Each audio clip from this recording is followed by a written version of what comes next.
Всем привет! Итак, о чем страна гудит с утра или парочку новостей на свежую голову. Ну что сказать, Евросоюз снова умничает. Очередное заявление прозвучало из уст руководителя консультативной миссии ЕС по реформированию сектора безопасности. Выглядело это примерно так.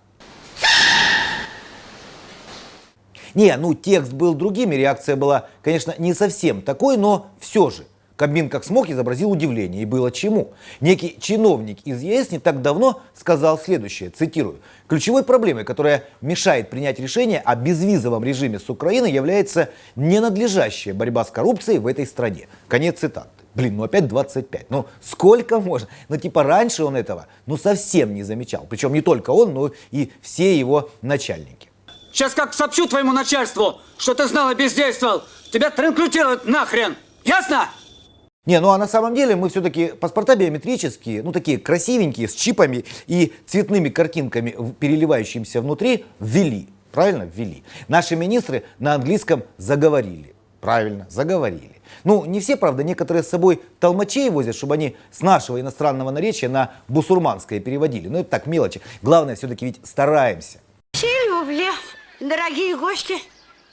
А еще, в конце концов, мы материалы для будущего блокбастера «Шкиряк» с тренером по фитнесу на борту вывозят украинцев из Непала, таки подготовили. Правильно? Подготовили. Что же вам всем-то еще надо?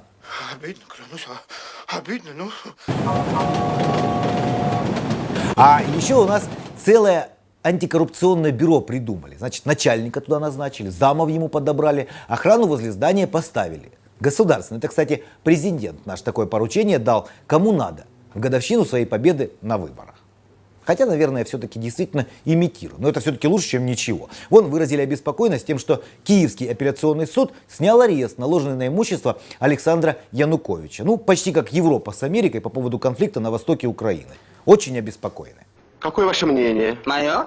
Абсолютно никакого. Некоторые, правда, крик подняли, типа, елки-палки, да там одних бумаг ценных на целый миллиард. Плюс всякой всячины примерно настолько же. И что? Главное все-таки процесс.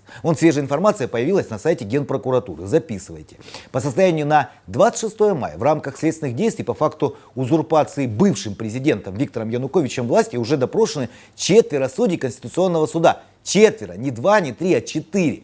Дело, к слову, завели в апреле этого года. Судьба предыдущих дел пока что покрыта мраком. Я не бездействовал. Я сразу на капку нажал. Скрипач-свидетель. На этом у меня все. До завтра. Пока.